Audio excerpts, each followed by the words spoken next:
angina, that is chest pain. So this is an important development in a myocardial infarction. In rare cases, there may be silent myocardial infarction. Okay, in fact, it is very commonly seen in diabetic patients. Okay, almost 20% of the people suffer from these kind of silent myocardial infarction. But even if there is silent myocardial infarction, it can be diagnosed by using ECG. So what happens in ECG? There is ST elevation. Okay, so you all know the different waves which are seen in ECG: P, Q, R, S, and T. So basically, the P wave, QRS complex, and the T wave.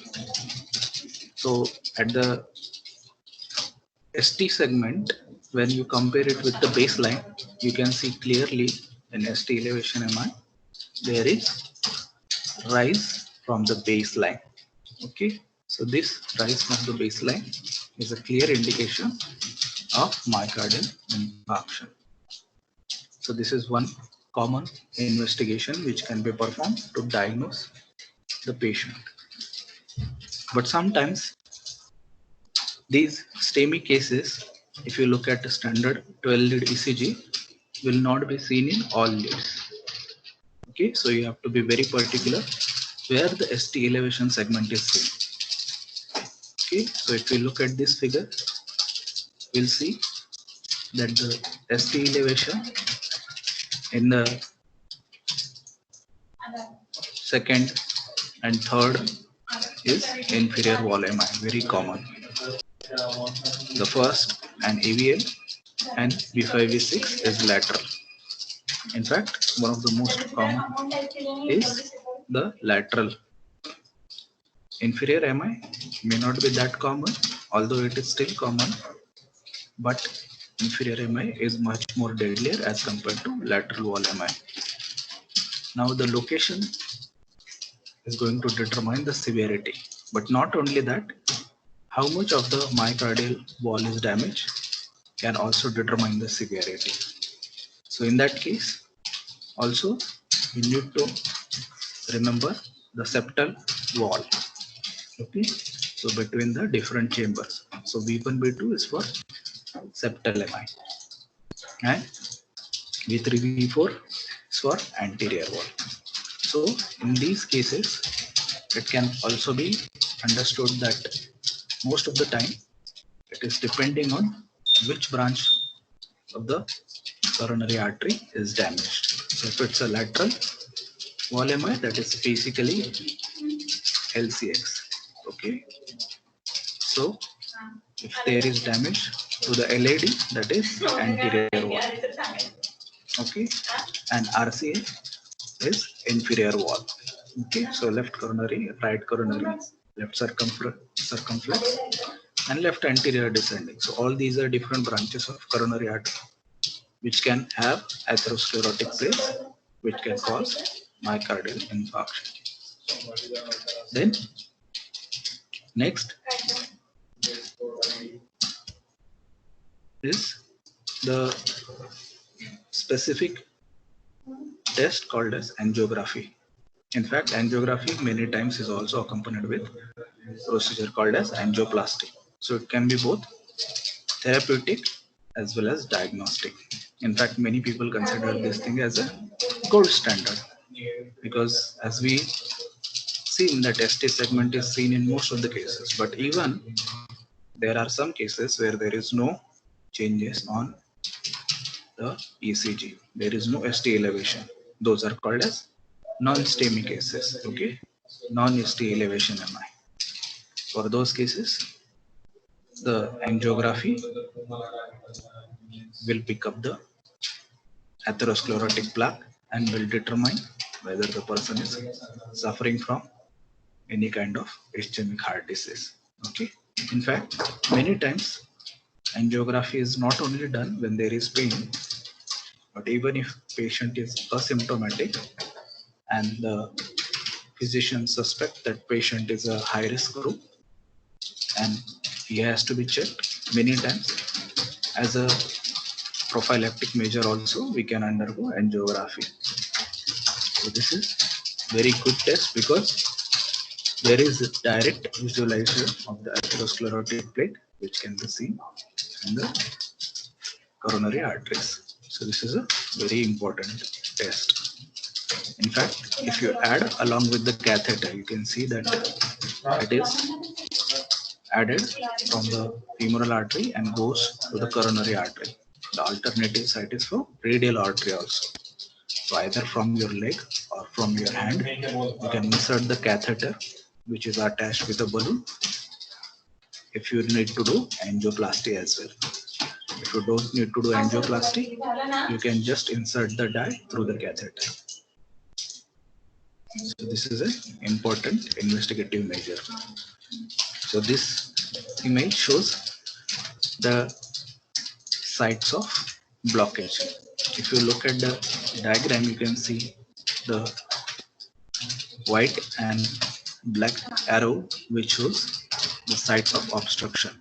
That means the blood is not receiving to the specific part of the myocardium because of the blockage in the artery or the branch of the artery supplying that portion. If you look at all leads, again, you can see that ST elevation is seen in some leads, not all the leads. You can see clearly that there is ST elevation in second and third segment. So it's probably inferior wall MI. Okay, even V6 shows inferior wall MI. So this is a very important way by which you can AVF also you can see ST elevation. So this is inferior wall MI. So this is a very important investigation. Third major investigation that you can see is cardiac serum markers. Okay, so there are some enzymes which will have elevated levels in myocardial infarction. So if you talk about myocardial infarction, especially the ischemia, which causes injury to the muscles of heart, will also cause a rise in some enzymes within your body. Again, there are various enzymes which can be checked depending on their sensitivity. So we can check the myoglobin level or creatine kinase, CKMB, or troponin or LDH. CKMB and troponin, they are very sensitive and their level also rises very fast. In fact, troponin is one of the best enzymes which can be used to predict even the pending myocardial infarction. Sometimes the changes start early. So before patients develop myocardial infarction, where there is irreversible damage to the myocardium, sometimes patient is only presenting with angina. In that cases also, if you want to confirm whether the patient is either undergoing heart attack or whether he is going to suffer from heart attack or myocardial infarction, you can take a blood sample and use a panel test for TROP-T and TROP-I, that is troponin. Okay, so very useful test. In fact, it can also confirm even the smallest ischemic injury within your body. But the other side effect is sometimes it's not prognostic test. Okay, so we can't basically say whether the person is going to improve or not. Although there is one major advantage of this test is it is very sensitive, but it is not specific. Sometimes these enzymes are also elevated in some other disorders also. So this is one reason that this is not universally utilized. Okay, so either you go for ECG, which is very cheap and easily done, or you directly go for angiography, okay, where you directly find out whether there is blockage or not. So this is very important. Then we talk about the